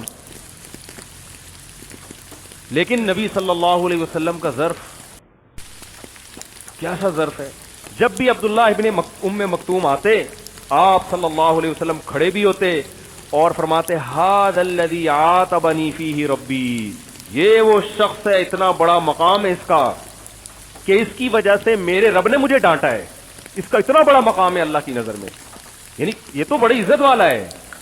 تو ان کے استقبال میں آپ کھڑے ہو جاتے. تو یہ ہمیں اس سے کیا سبق ملتا ہے ہمیں اس سے یہ سبق ملتا ہے کہ دین کی تبلیغ میں اصولوں پر سمجھوتا نہیں کیا جائے گا، کیونکہ اگر یہ فرق کر لیا جاتا نا کہ غریبوں کو نکال دو مجلس سے، جمعے کی جیسے ہوتا ہے بہت سے مذاہب میں ایسا ہوتا ہے، مندروں میں ایسا ہوتا ہے کہ وہ جو مہنگا بھگوان ہے وہاں صرف غریب لوگ جاتے ہیں، غریبوں کے لیے چھوٹے چھوٹے بھگوانوں کے ساشے رکھے ہوئے انہوں نے. یہ حقیقت ہے، یہ غریب آدمی کا یہ مندر ہے، یہ تمہارے پاس اتنے پیسے ہیں نا پنڈت کے لیے تو تمہارے لیے پھر یہ والا مندر. تو پیسوں کے حساب سے بھگوان بھی انہوں نے تقسیم کیے ہوئے ہیں، اور پھر بھگوان کے بھی الگ الگ ریٹ ہیں. زیادہ کام جو بھگوان کرتا ہے اس کے ریٹ کیا ہیں، وہ مارکیٹ سے مہنگا ملے گا. اور جو غریب ترین جو چھوٹے موٹے کاموں کے لیے کہ وہ بس جو ہے نا وہ چھوٹے موٹے نا تھوڑی سی تنخواہ بڑھ جائے، ان کاموں کے لیے جو بھگوان ہے وہ تو 4 خریدو گے تو 5واں فری ہے، یعنی اس میں پیکج بھی ہیں آپ کو دیے جاتے ہیں کہ 4 بھگوان پہ 1 کیا ہے. یہ حقیقت ہے. میں تھائی لینڈ میں بھگوانوں کی مارکیٹ میں گیا ہوں. مجھے ویسے دیکھنے کا شوق تھا، اللہ معاف فرمائے، جانا چاہیے تھا، نہیں جائز تھا، اللہ اگر گناہ کیا تو اللہ معاف فرمائے، لیکن میں نے کہا یار دیکھیں تو صحیح ہوتا کیا ہے. تو وہاں آرڈر پہ بھگوان مناسب ریٹ پہ تیار کیے جاتے ہیں. ہول سیل مارکیٹ ہے تھائی لینڈ میں، بھگوانوں کی بہت بڑی مارکیٹ ہے. اور ایسے لائن سے بیٹھے ہوئے تھے، چھوٹا بھگوان، بڑا بھگوان، درمیانہ بھگوان، اور 4 بھگوانوں پہ 1 فری، یہ سارے پیکج تھے وہاں پہ ان کے. خیر، جب انسان کی عقل ماری جائے تو یہی کرتا ہے. اور بڑے بڑے ڈاکٹر انجینئر ہیں جو ان بھگوانوں کو پوچھ رہے ہیں بیٹھ کے، یار تم اپنے ہاتھوں سے کمبخت کو بنایا ہے اور خرید کے لائے ہو مارکیٹ میں، اور پھر اسی کے سامنے جھک رہے ہو. تو خیر، تو اس سے ہمیں کیا، ہاں تو یہ ایسا کیوں نہیں کیا گیا کہ غریبوں کو الگ؟ وجہ کیا تھی کہ اسلام یہ چاہتا ہے کہ دین کی دعوت پر جو حق کا متلاشی ہے نا وہ اس دعوت کو قبول کرے، جو حق کے متلاشی نہیں ہے وہ اس دعوت کو قبول نہ کرے. اور جو حق کا متلاشی ہوتا ہے جب وہ غور و فکر سے کام لیتا ہے تو وہی بات حقیقت تک پہنچتا ہے کہ حق پرست ہونے میں یا باطل پرست ہونے میں دولت یا سرداری کا کوئی دخل نہیں ہے، بلکہ اس کا قسمت سے بڑا گہرا تعلق ہے. آپ نے کروڑ روپے کمائے، ڈاکو چھین کے لے گیا تو آپ غریب ہو گئے، اس میں آپ کی ذہانت اور وہ کہاں گئی؟ آپ کے پاس کسٹمر ہی نہیں آیا، وہ کہیں کسی اور دکان پہ چلا گیا. تو اگر پیغمبر یہ فرق کر دیتے نا تو قیامت تک کے لیے وقتی طور پر تو بڑا فائدہ ہو جانا تھا، لیکن یہ دعوت کیا ہو جاتی اس میں جان. پھر ویژنری لوگ نہیں ملتے، ویژنری لوگ نہیں ملتے. تو اس لیے اسلام نے یہ فرق ہی نہیں رکھا. اس میں ہمیں بھی سبق ملتا ہے کہ آج بعض جگہوں پر ایسا ہوتا ہے کہ مالداروں کے لیے کچھ اور قسم کی چیزیں ہوتی ہیں. نمازیوں میں ایسا فرق کیا جا رہا ہے کہ یہ سیٹھ صاحب ہیں تو یہ اگلی صف میں بیٹھیں گے. بعض جگہوں پر، ہر جگہ نہیں ایسا ہوتا. میں زیادہ ڈیٹیل میں نہیں جاؤں گا، پھر کام میں ہمیں کیا ضرورت ہے کسی کی برائی کرنے کی. تو بڑا فرق ہو رہا ہے. تو ہمارے علماء کہتے ہیں کہ اگر کسی تحریک میں شروع میں ہی مالدار لوگ زیادہ آ جائیں، غریب کم ہو، تو بظاہر یہ اس کی علامت ہے کہ یہ تحریک حق پر مبنی، بولو نا، نہیں. اگر شروع میں زیادہ مالدار آ گئے نا تو یہ اس میں اس بات کا امکان ہے کہ اس میں دال میں کچھ کیا ہے، کالا کالا. ایک مشہور فتنہ پرست پروفیسر ہیں، دولت مندوں میں ان کے بیانات بہت سنے جاتے ہیں. وجہ کیا ہے؟ انہوں نے اسلام کو اتنا آسان بنا دیا کہ اب ڈیفنس اور کلفٹن کے لوگوں کے لیے بھی وہ قابل قبول ہو گیا. شوبز کی دنیا سے تعلق رکھنے والے لوگوں کے لیے بھی وہ کیا ہو گیا، اسلام آسان ہو گیا. ایک پروفیسر نے فتویٰ دیا تھا داڑھی کاٹنا جائز ہے. بہت سے لوگ دین پر آ گئے کہ چلو داڑھی رکھنا بھی ضروری نہیں ہے. تو ایک صاحب مجھے کہنے لگے کہ دیکھو مولوی لوگ اتنی شدت کرتے ہیں، داڑھی بھی اسلام میں ضروری ہے اور یہ بھی ضروری، پردہ بھی ضروری، اس کی وجہ سے کتنے پڑھے لکھے لوگ ہیں جو اسلام میں نہیں آ رہے، اور فلاں کی تحریک میں دیکھو بہت سارے لوگ اسلام میں آ گئے ہیں. میں نے ان سے کہا کہ دین میں چینجنگ کر کے آپ اربوں کھربوں لوگوں کو بھی اگر اسلام میں لے آؤ نا تو یہ لانا معتبر نہیں ہے، یہ اللہ کی نظر میں پسندیدہ نہیں ہے. چینجنگ کر کے تھوڑی، اسلام جیسا 1400 سال پہلے تھا ویسے. ہاں یہ آپ کہہ سکتے ہیں بھائی جس کی داڑھی نہیں ہے برا نہ کہو اس کو، تو ہو سکتا ہے دل میں ہم سے اچھا ہو کوئی ایسی نیکی جو اس کو اللہ کو پسند آ جائے، لیکن اس بیس پر لوگوں کو خوش کرنے کے لیے آپ داڑھی کو مذہب سے نکال دو، آپ گانے بجانے کو، شوبز میں، ڈرامے فلموں میں ایکٹر بننے کو حلال کہہ دو. ایک مشہور ایکٹر نے توبہ کی، نام بھی جانتے ہیں سب کو، میں بھی نام نہیں لوں گا بلا وجہ، اچھا نہیں ہے، سب جانتے ہیں ان کا نام. شوبز کی دنیا سے توبہ کی انہوں نے. ان مشہور پروفیسر کا بیان, توبہ کر لی, اسلام پر آ گئے, نماز روزہ سب. وہ مشہور فتنہ پرست پروفیسر ہیں, ان کا بیان سنا تو انہوں نے کہا اسلام میں موسیقی بھی بالکل جائز ہے, اسلام میں شوبز تو یہ تو ایک زینت ہے اور ایک کردار ہے. اگر آپ معاشرے میں فلموں کے ذریعے ایک اچھی چیز کو پروموٹ کر رہے ہو, فلموں میں وفا, وہ میں ان کے مفہوم کو اپنی زبان میں بیان کر رہا ہوں. دیکھو ہر برائی پہ نا حکمت اور مصلحت کا لیبل لگا کے اس کو اچھا کیا جا سکتا ہے. جیسے یہی ہیروئن اگر امریکہ بیچنا چاہے گا نا فیوچر میں, تو وہ اس پہ اینٹی ڈپریشن کی ٹیبلٹ بنا کے اس کو بیچنا شروع کر دے گا. امریکہ کی مثال دے رہا ہوں کہ پاورفل ہے نا, اس لیے میں نہیں کہہ رہا کہ امریکہ ایسا کرے گا, لیکن اگر وہ چاہے گا نا تو ڈنڈا اس کے پاس ہے, تو ڈنڈے کے زور سے دنیا میں کچھ بھی کیا جا سکتا ہے. تو پھر وہ کیا کرے گا, ہیروئن کو کیا کہہ دے گا, اینٹی ڈپریشن. یہ صفوف ہے, حکیم ہوگا تو کہہ گے صفوف دفع ذہنی دباؤ. ٹھیک ہے نا, ذہنی دباؤ کو دفع کرنے کا کیا ہی ہے, صفوف ہے. پیو اور ٹینشن کیا ہو جائے گی, ختم. چرسی سے کسی نے پوچھا کہ ہم نے سنا ہے کہ آپ کو چرس پی کے ایسا لگتا ہے کہ آپ چاند پہ ہو, تو اس نے کہا بھی کہاں بیٹھا ہوا ہوں میں, چاند پہ تو بیٹھا ہوا ہوں میں, لگتا کیا میں ہوں چاند پہ اس وقت. تو آپ بتاؤ, ایک سائنسدان چاند پہ اربوں کھربوں روپے خرچ کر کے پہنچتے ہیں, ایک سٹا لگانے سے اگر آدمی چاند پہ پہنچ جائے تو وہ بہترین چیز ہے, وہ تو حلال ہونی چاہیے پھر. تو یہ بھی اس میں داخل ہے کہ آج بہت سے پروفیسر ٹائپ کے لوگوں نے, ہر پروفیسر برا نہیں ہوتا, کراچی یونیورسٹی کے بڑے اچھے پروفیسر تھے, اسلامک یونیورسٹی کے, وہ مجھے آیا کہہ رہے ہیں آپ پروفیسروں کو رگڑتے رہتے ہو. میں نے کہا ہر پروفیسر کو تھوڑی, یہ جو نام نہاد پروفیسر ہیں اور انہوں نے علم دین حاصل کیا نہیں, آپ ڈاکٹر بنے, آپ انجینئر بنے, آپ نے کسی اور فیلڈ میں مہارت حاصل کی, وہاں آپ چلے نہیں زیادہ, تو آپ نے کہا یار یہاں ہماری دکان چل نہیں رہی, تو چلو مولویوں کی فیلڈ میں کیا کرو, ٹانگ اڑاؤ, مفتی بن کے آپ فتوے دے رہے ہیں لوگوں کو. تو انہوں نے کیا کیا, اس ایکٹر نے توبہ کی, تو انہوں نے کہا بھائی فنکاری تو ایک اپنے فن کا مظاہرہ ہے, یہ بھی ایک ایبلٹی ہے, قابلیت ہے کہ آپ ایسا ایکٹنگ کرتے ہیں کہ رونا نہیں آ رہا, رو کے دکھا دیتے ہیں. تو یہ کوئی, وہ بیچارہ دوبارہ کیا بن گیا, ایکٹر. تو ساری چیزیں وہی کر رہا ہے جو پہلے کر رہا تھا, لیکن اب اس پہ حلال کا لیبل لگ گیا ہے.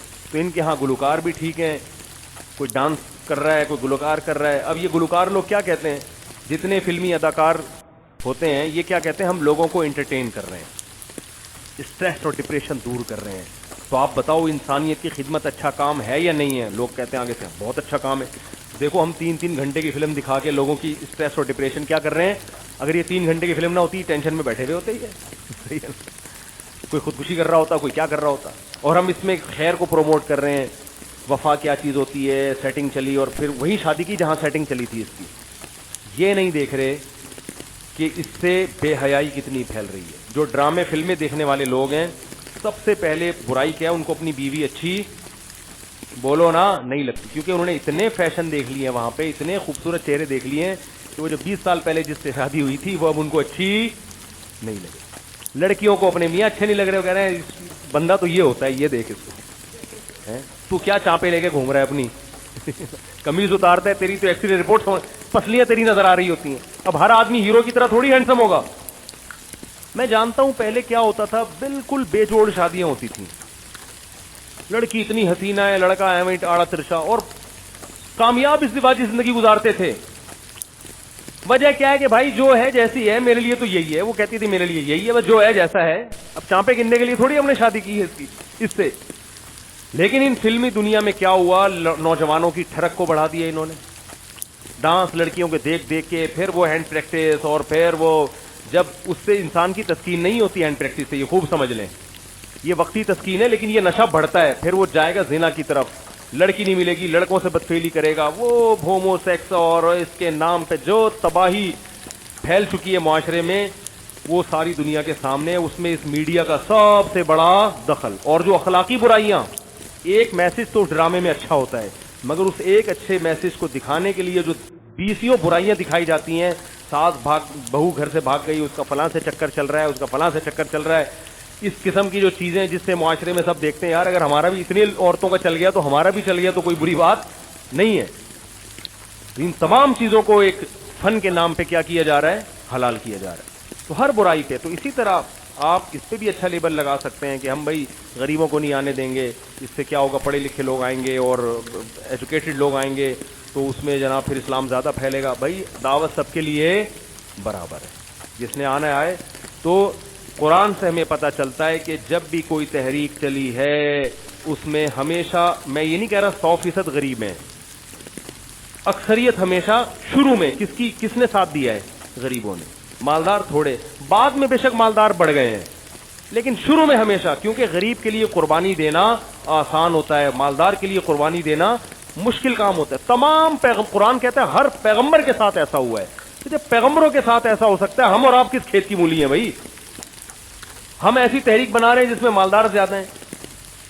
تو مالداروں کو قریب کرنے کے لیے دین کو کیا کرنا پڑے گا آپ کو؟ تھوڑا سا لچکدار, اس میں موسیقی گانے بجانے بھی جائز کیجیے. مالدار آدمی کے لیے خواہشات چھوڑنا مشکل ہوتا ہے.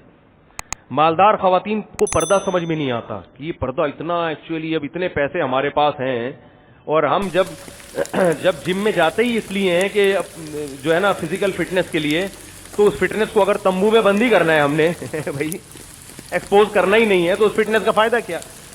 ہم تو چاہتے ہیں کہ اتنے لاکھوں روپے ہم اپنی فٹنس پہ خرچ کر رہے ہیں, تو جب بازار میں چلیں تو پتہ جو چلے کہ کوئی حسینہ جا رہی ہے تو ان کو یہ کہ تمہاری پازیب کی آواز بھی غیر مردوں کے کان میں نہ پڑے, ان کو یہ, ان کی کھوپڑی میں یہ باتیں نہیں آتی. وہ کہتی ہیں انٹرٹینمنٹ میں سب سے بڑی رکاوٹ کیا ہے؟ پردہ. پھر ان کو سمجھایا جاتا ہے شوہر کی اطاعت فرض ہے. عورتیں خوش ہوتی ہیں جب عورتوں کے حقوق بیان کرو, ان کے سامنے آدمیوں کے حقوق بیان کرو, بیان سے بھاگ جاتی ہیں. آپ میرے بیان میں دیکھو, خواتین 2-4 آتی ہیں, مردوں سے بھرے ہوئے ہوتے ہیں, کیونکہ میں مردوں کے ساتھ, خواتین کے ساتھ مردوں کے حقوق بھی بیان کرتا ہوں کہ گھر کا سربراہ کون ہے؟ بولو بھائی, مرد ہے. اب عورتوں کو اس بات سے کیا ہوتی ہے, یہ کیسی باتیں کر رہا ہے بھائی ٹھیک ہے نا. عام طور پہ میں نے سب کی بات نہیں, بہت سے حضرات کو دیکھا ہے, مذہبی اسکالر کو دیکھا ہے, وہ خواتین کے بہت حقوق بیان کر رہے ہوتے ہیں کہ عورت نازک ہے, عورت سے اچھی انداز سے بات کرو, عورت پہ ہاتھ اٹھانا جائز نہیں ہے, وہ مرد نہیں ہے جو عورت پہ ہاتھ اٹھائے, اور جو ہے نا ساس کا احترام, اصل میں عورت آزاد پیدا ہوئی ہے, ساس واس کچھ نہیں ہوتی, کوئی حقوق ساس اور سسر کے واجب نہیں ہے, اور جو ہے وہ بہت زیادہ نا, تو عورتیں بڑی خوش ہوتی ہیں. یہ ہے جو عورت کے حقوق کی تنہا آواز اٹھاتا ہے. ایک مشہور فتنہ ہے, اس نے اس پہ بڑا بیان کیا کہ عورت کو عدالت کے خلا کا پورا حق حاصل ہے. مرد طلاق جیسے دے سکتا ہے, عورت جج سے نکاح ختم کروا سکتی ہے. تو نیچے میں نے خواتین کے کمنٹس دیکھے, کوئی نہیں بولتا عورت کے لیے مگر یہ مرد قلندر بولتا ہے. وہ مرد قلندر بہت بڑا فتنہ ہے, سب جانتے ہیں, میں نام لینا چھوڑ دیا میں نے اس کو. حالانکہ وہ بالکل اجماع کے خلاف, کسی مسلک میں ایسا نہیں ہے, نہ قرآن میں کہ جج جب چاہے بیوی پہ خلا کی ڈگری پکڑ. جج کی بیوی تھوڑی ہے وہ. ایک جج نے ایک ہفتے میں نا 7 عورتوں کو خلا کی ڈگریاں دی. تو اس کے ساتھ کوئی اٹھتا بیٹھتا تھا, مجھے بتا رہا تھا کہ جج نے مجھے کہا میں نے 7 عورتوں کو خلا دیا ہے, ان کو طلاقیں دلوائی ہیں نا, ڈگری دی ہے. تو دیہاتی آدمی کہتا ہے میں نے جج سے کہا کہ وہ آپ کی بیویاں تھیں؟ جج نے کہا نہیں. تو کہا آپ اپنی بیوی کو طلاق دے سکتے ہو, قوم کی کسی عورت کو آپ طلاق. یاد رکھو یہ حکومت کو حق حاصل نہیں ہے, حکومت کے اختیارات اتنے لامحدود نہیں ہے کہ کسی کی بیوی کو اٹھا کے خلا کی ڈگری دے دے اور وہ نکاح. طلاق شادی عورت کی مرضی سے ہوتی ہے, نکاح ختم عورت کی مرضی سے نہیں ہوتا. وہ قرآن کہہ رہا ہے یعفو الذی بیدہ عقدۃ النکاح, نکاح کی چابی جو ہے نا گرا وہ مرد کے ہاتھ میں ہے. یہ اب اس پہ عورتیں خوش ہو ناراض ہوں ہمیں ٹینشن نہیں ہے, کیونکہ ہم عورتوں کو خوش کرنے کے لیے تھوڑی بیان کر رہے ہیں. جو جتنا اللہ نے حق دیا اتنا بیان, اور اس میں فائدہ ہے عورت کا, کیونکہ عورتیں خلا کی ڈگریاں لے کے جو رول رہی ہیں نا, وہ ان سے پوچھو جو انہوں نے لیے, جذبات میں فیصلہ کرتی ہیں, اس کے بعد دھکے کھاتی ہیں. تو دونوں کے حقوق بیان کرنے چاہیے, ایک یک طرفہ کام نہیں کرنا چاہیے. لیکن میں بلا مبالغہ یہ کہہ دوں کہ میں جب خواتین کے حقوق بیان کرتا ہوں نا, میں نے یہ تجربہ کیا ہے, جو عورتوں پہ ظلم ہو رہے ہیں یقیناً عورتوں پہ بھی ہو رہے ہیں. جب میں بیان کرتا ہوں نا مرد عورت پہ یہ ظلم کرتا ہے, تو مرد کے نیگیٹو کمنٹس نہیں آتے نیچے. اور جب میں یہ بیان کرتا ہوں کہ عورتیں مردوں پہ یہ ظلم کر رہی ہیں, تو آپ نیگیٹو کمنٹس کی بھرمار دیکھو گے. یہ میں نے بہت دفعہ تجربہ کیا, اور پھر میں نے اس پہ بیان بھی کیا. میں نے کہا خواتین ایک طرف کہتی ہیں ہم میں حوصلہ بہت ہے, ہم میں برداشت بہت ہے, ہم انصاف پسند ہیں, لیکن جب مردوں کے حقوق کی بات, عورتوں کے حقوق کی بات ہوتی ہے, تو مرد نیگیٹو کمنٹس نہیں کرتے بلکہ اپریشیٹ کرتے ہیں. واہ بھائی مفتی صاحب ویل ڈن, واقعی ہمارے معاشرے میں عورت بڑی مظلوم ہے, مرد یہ ظلم کرتے ہیں عورتوں کے اوپر, بڑا غلط ہو رہا ہے خواتین کے ساتھ, بڑا اچھا, آپ نے بہت اچھا کیا. کوئی ایک آدھ آ جائے گا جو بیوی کا ستایا ہوا ہوگا وہ شاید کہہ دے. لیکن جہاں بات ہوگی کہ بعض عورتیں, اور میں کہتا ہوں وہ جو میرا بیان نہیں سن رہی, یہ میں احتیاطاً کہہ دیتا ہوں کہ میں ان عورتوں کی بات کر رہا ہوں جو نہ یوٹیوب پہ میرا بیان سن رہی ہیں، نہ فیس بک پہ، نہ سامنے کہیں بھی نہیں ہے. ان میں بعض عورتیں ایسی ہیں جو مردوں پہ ظلم کرتی ہیں، تو آپ نیگیٹو کمنٹس دیکھو. یہ آدمی تو ہر وقت عورتوں کے خلاف بولتا ہے، اس کو تو پتہ نہیں کیا دشمنی ہے. تو اسلام آپ کو کیا کہتا ہے کہ آپ نے کسی کو خوش کرنے کے لیے حق کا دامن بولتے کیوں نہیں بھائی؟ نہیں، میں کہتا ہوں مرد کے لیے عورت پر ہاتھ اٹھانا غیرت کے خلاف ہے، لیکن کچھ کنڈیشن ایسی ہیں کہ مرد کو اللہ نے عورت پہ ہاتھ اٹھانے کی اجازت دی ہے. صاحب مجھے کہنے لگے یار کچھ بھی ہو جائے ہاتھ نہیں اٹھانا چاہیے. میں نے کہا دیکھو کچھ ڈائلاگ بولنے کی حد تک بہت اچھے ہوتے ہیں، پریکٹیکل لائف میں ان کی کوئی ویلیو نہیں ہے. اگر ہاتھ اٹھانا ہر صورت میں حرام ہوتا تو قرآن کیوں تذکرہ کرتا ہے اس کا کہ جو شرارتی عورتیں ہیں پہلے محبت سے سمجھاؤ. یہ قرآن کے الفاظ ہیں. محبت سے باز نہ آئیں بستر الگ کر دو، کچھ دن کے لیے روٹھ جاؤ. پھر بھی باز نہ آئیں وضربوہن، مار بھی سکتے ہو ان کو. ہاں مارنے میں پھر تفصیل بتائی گئی ہے کہ جانوروں کی طرح نہ پیٹا جائے، چہرے پہ نہ مارا جائے، اس طرح. تو بعض صورتوں میں آپ کہہ رہے ہو کہ کچھ بھی ہو جائے، یا تو قرآن غلط ہے یا آپ اللہ سے آگے نکلنے کی کوشش کر رہے ہو. اور ویسے بھی یہ بات، یہ گورا بھی اس کو مانتا نہیں ہے جو حقوق نسواں کرتے رہتے ہیں نا، گورا کہ ہاتھ اٹھانا ہی چاہیے. تو سارے لبرل لوگ کرتے ہیں نا. زیادہ تر کوٹنے پیٹنے کے واقعات انہی کے یہاں ہوتے ہیں، حقیقت بتاؤں آپ کو. اور اگر یہ کوٹنا تو زیادہ ہو گیا، یعنی اعتدال سے ہاتھ نہیں اٹھاتے تو ان کے گھر کیا ہوتے ہیں؟ پھر ٹوٹتے ہیں. اور پھر جو نقصان عورت کو ہوتا ہے نا، وہ ایک تھپڑ پڑ جاتا، اس سے معاشرہ سدھر جاتا. لیکن جب وہ آدمی کہہ رہے کہ یہ میرے قابو میں ہی نہیں ہے، تو پھر اس کو جب آپ مارنے کا اختیار نہیں دو گے، سخت مارنے سے مراد سختی کا، تو پھر وہ گھر توڑنے کی طرف آئے گا. اور اس میں جو عورت کا بیڑا غرق ہوگا وہ اس سے زیادہ ہے. تو یہ جو کہتے ہیں نا کچھ بھی ہو جائے، تو میں نے ایک صاحب مجھے کہنے لگے کچھ بھی ہو جائے. میں نے کہا نہیں، بعض صورتیں ایسی ہوتی ہیں کہ ہاتھ اٹھائے بغیر، وہ ٹھیک ہے کم عورتیں ہوتی ہیں، زیادہ تر ایسی نہیں ہوتی ہیں. الحمدللہ ہمارے معاشرے میں خیر غالب ہے. اور میں بار بار کہوں ان بیانات کا کوئی ناجائز فائدہ نہ اٹھائے کہ بات بات پہ تھپڑ رسید کرنا شروع کر دے، یہ تو بالکل غلط ہو. نبی صلی اللہ علیہ وسلم نے پوری زندگی اپنی کسی زوجہ پہ ہاتھ نہیں اٹھایا. اگر ایک زوجہ ہوتی تو یہ بات آسانی سے سمجھ میں آتی. 9 زوجات تھیں تو ہر ایک کا مزاج مختلف ہوگا نا. حتیٰ کہ ایک دفعہ گھر میں معاملات ہر ایک کے ہوتے ہیں، آپ اتنے پریشان ہوئے کہ 1 مہینے کے لیے الگ ہو گئے اپنی بیویوں سے. تو اختلافات بھی ہوتے تھے جو میاں بیوی میں ہوتے ہیں، مگر ہاتھ نہیں اٹھایا. تو ہاتھ اٹھانا انتہائی سخت کنڈیشن میں ہے. تو وہ کون سی کنڈیشن؟ تو مجھے کہنے لگے کچھ بھی ہو جائے. میں نے کہا نہیں بھائی کچھ تو کہتے کیا ہو جائے گا. میں نے کہا وہ آپ کے باپ کو گالی دے رہی ہے، آپ محبت سے سمجھاؤ گے. دیکھیں بیگم ایکسکیوز می، میرے والد محترم کو، پھر تو آدمی یہی کرے گا بھائی تمیز سے خاموش ہو جاؤ، میری ماں ہے، میرا باپ ہے، گالی دو گے تو میں تھپڑ ماروں گا کھینچ کے. تو یہ کہنے کی باتیں ہوتی ہیں کچھ بھی ہو جائے، کچھ بھی ہو جائے. وہ آپ کے سامنے ایک صاحب نے مجھے کہا لندن سے فون کیا، میری بیوی میرے سامنے اسکائپ پہ ویڈیو کال پہ غیر مرد سے باتیں کرتی ہے، فحش باتیں کرتی ہے، میں کیا کروں. میں نے کہا 2 تھپڑ لگاؤ یار، یہ تمہارے سامنے بیٹھ کے کسی غیر مرد سے باتیں کر رہی ہے اور باتیں بھی پوری کھلی ڈلی. کہہ رہے تھپڑ لگاؤں گا جیل ہو جائے گی، مجھے تھپڑ لگاؤں گا کیا ہو جائے گی. رو رہا تھا وہ آدمی فون پہ یہ باتیں کرتے ہوئے مجھ سے، کہہ رہا تھپڑ لگاؤں گا. یہاں عورت پہ ہاتھ اٹھانے کی اجازت نہیں ہے کیونکہ ویمن رائٹس، خواتین کے حقوق، ٹھیک ہے نا، ویمن رائٹس. تھپڑ ماروں گا کیا ہو جائے گا؟ کیس ہو جائے گا، فوراً جائے گی کیس کر دے گی. میں نے کہا پھر طلاق دے دو. کہہ رہے بھائی ویڈیو نہ بنائے پلیز، ٹھیک ہے نا. کہہ رہے اگر میں ڈیورس دوں گا تو جو یہاں طلاق دیتا ہے آدھی جائیداد اس کو بیوی کو دینی پڑتی ہے اور بچے بھی یہ رکھے گی. تو جیسے یہ بے حیا ہے، کل میری بیٹیاں بھی کیا ہو جائیں گی؟ بے حیا ہو جائیں گی. تو میں نے کہا کہ ضرب الحبیب، اس کو تو نہیں کہا، وہ تو بیچارہ رو رہا تھا، اس کو میں کیا کہتا.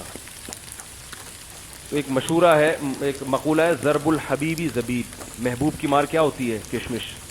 تو میں اسے کہنے والا تھا اور لو لندن میں رہنے کے مزے، براڈ مائنڈیڈ، ٹھیک ہے نا. اسلام تو سمجھ میں نہیں آتا نا. پاکستان تو گندا ملک ہے، بجلی نہیں ہے اور گٹر ابل رہے ہیں اور یہ ہے اور وہ ہے، تو ترقی کے مزے بولتے کیوں نہیں. تو میں نے پھر اس کو ایک مشورہ دی، میں نے کہا پاکستان آ جاؤ، یہاں آ کے ڈیورس دو، جائیداد ساری یہاں ٹرانسفر کرو. ساری جائیداد کیا کرو؟ بیچ باچ کے پہلے کہاں لے کر جاؤ؟ یہاں بینکوں میں پیسہ رکھو آ کے. اس نے کہا کہ لا ہے کہ اگر کوئی اس طرح ڈیورس دے کے یا یہاں کریں نا تو لا یہ ہے کہ وہ یہاں کے اکاؤنٹ میں منجمد کر سکتے ہیں. میں نے کہا پھر کیا کرو, بیچارے پہ ترس بھی آ رہا تھا مجھے, اور یہ بات اتنی پرانی ہو گئی ہے اس کو پتہ نہیں چلے گا کہ مفتی صاحب میرا واقعہ بیان کر رہے ہیں. میں اس لیے کہہ رہا ہوں کہ میں کسی کا راز فاش نہیں کرتا, کسی پہ طنز نہیں کرتا, ہمیں ڈرنا چاہیے اللہ سے. تو اس کو نہیں پتہ چلے گا, اور میں کچھ کریکٹر کردار بھی کیا کر دیتا ہوں. ہو سکتا ہے واقعہ لندن کا نہ ہو, واقعہ کسی اور کنٹری کا ہو, میں لندن کہہ کے, تو اس قسم کے جو کردار میں جو تبدیلیاں ہوتی ہیں نا, تاکہ جو اصل آدمی بھی اگر بیان سنے گا تو نہیں پہنچے گا وہاں تک, تو یہ میں چینجنگ کر دیتا ہوں بیان میں. اور یہ واقعہ بھی بہت پرانا ہے, میرا خیال ہے 7-8 سال کم از کم ہو گئے ہوں گے اس واقعے کو. اور یہ ایک واقعہ نہیں ہے بھائی, آئے دن ایسے واقعات آتے رہتے ہیں. تو ایسے موقع پہ اسلام کیا کہتا ہے؟ 2 تھپڑ لگاؤ انسان کی بچی بن جائے گی. یہ شادی ہم سے کی ہے, تم میرے سامنے بیٹھ کے. پھر میں بتا دوں اصل یہ نہیں ہے. اصل تو نبی صلی اللہ علیہ وسلم نے اتنی اپنی بیوی سے محبت کی ہے, اتنی محبت کی ہے, کر کے دکھائی ہے کہ ایسے بیوی سے کے ساتھ رہا جاتا ہے. کیونکہ ہر عورت ایسی خراب تھوڑی ہوتی ہے, معاشرے میں خیر ہے. امی عائشہ رضی اللہ تعالی عنہا جہاں سے پانی پیتی تھیں, نبی صلی اللہ علیہ وسلم ادھر سے ہی منہ لگا کر پانی پیا کرتے تھے, کہ پانی بھی وہاں سے, ہونٹ وہیں گلاس میں رکھوں گا جہاں میری زوجہ نے رکھا. محبت کے اظہار کا ایسا خاندانی طریقہ کہاں ملے گا آپ کو؟ اصل یہ ہے. لیکن ایک آپشن وہ بھی رکھا ہے کہ ایسی کچھ عورتیں کہتی ہیں اگر میاں خراب ہو پھر ہم کیا کریں, ہمیں بھی رضایت ہونی چاہیے, تھپڑ لگائیں ہم اس کو. نہیں یاری بات میرا خیال ہے. خواتین کہتی ہیں کہ اچھا یہ خرابی تو بعض دفعہ کس میں ہوتی ہے, بولتے کیوں نہیں, میاں میں بھی ہوتی ہے, کہ ہمارے سامنے لڑکیوں سے اسکائپ پہ کیا کر رہا ہے, باتیں کر رہا ہے. تو جیسے اسلام نے مرد کو اجازت دی ہے, عورت کو بھی اجازت دینی. تو بات اصل میں یہ ہے کہ اسلام نے مرد کو بنایا ہے سربراہ. گھر سربراہ کے بغیر نہیں ہو سکتا, یہ مجبوری ہے. گھر بھی چھوٹی سی, کوئی بھی دنیا میں ادارہ سربراہ کے بغیر نہیں چل سکتا. تو سربراہ پہ ہاتھ اٹھانے کا دنیا میں کوئی بھی مشورہ نہیں دیتا.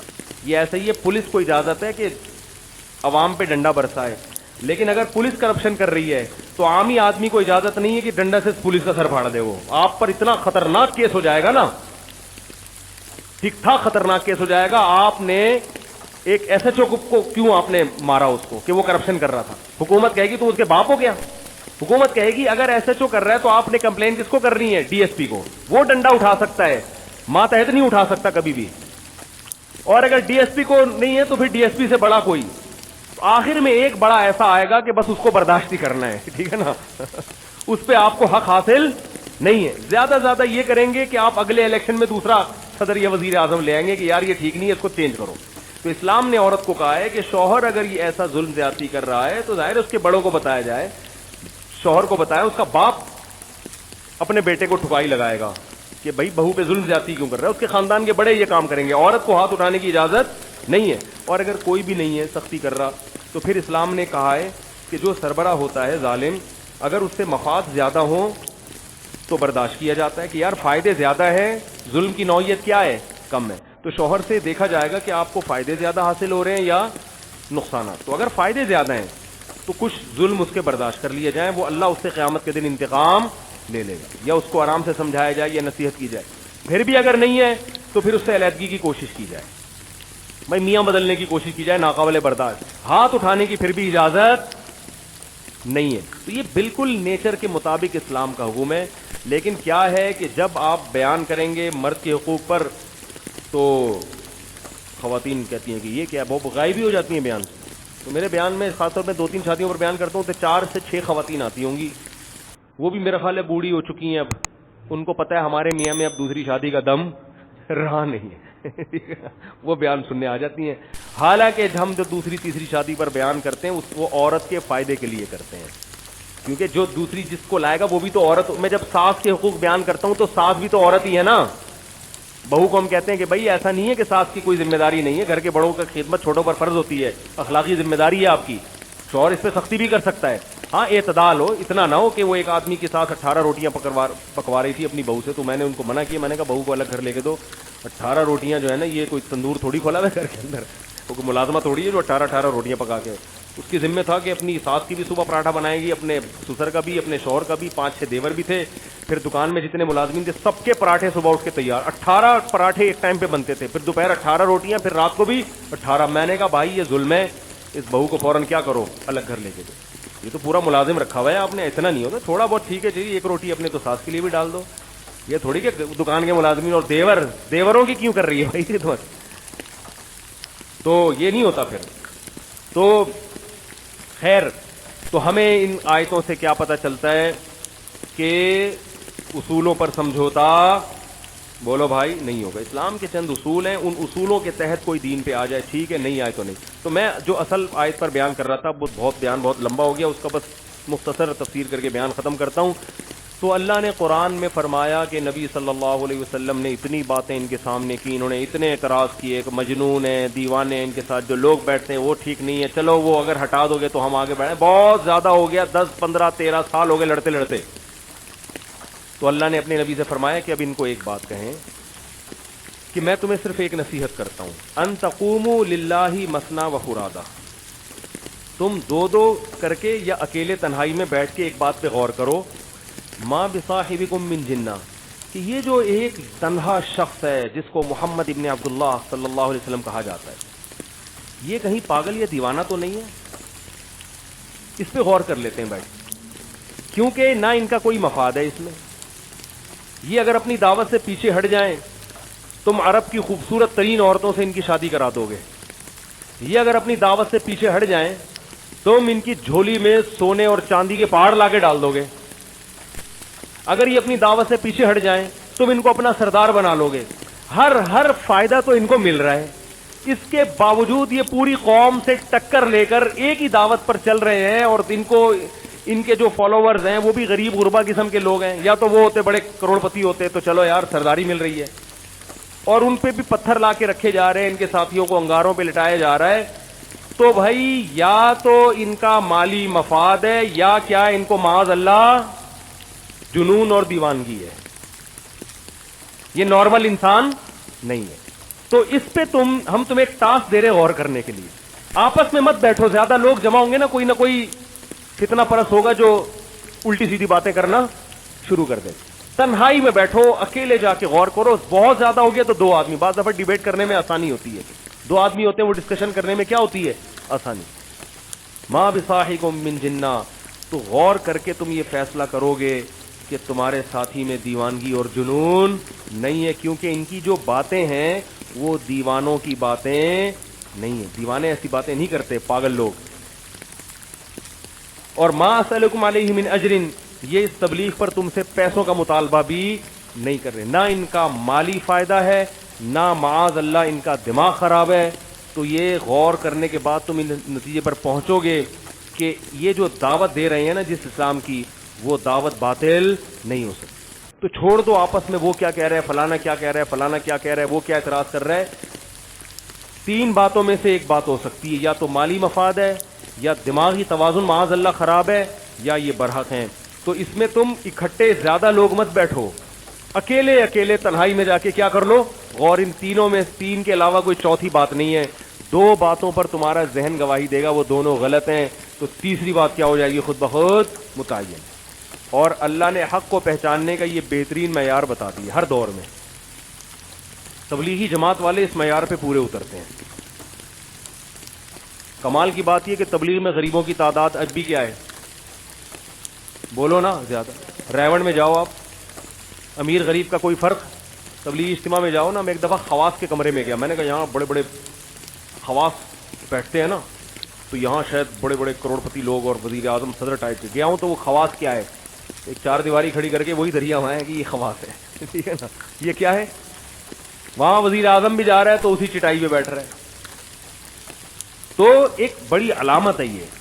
اور اس میں بھی غریبوں کی تعداد کیا ہے, زیادہ ہے. آج بھی مالدار بھی ہیں, بڑے بڑے ارب پتی لوگ اس میں, کروڑ پتی لوگ ہیں, لیکن آج بھی غریبوں کی تعداد کیا ہے. تو ایک بظاہر ایک علامت ہے کہ یہ جماعت کیا ہے, برحق.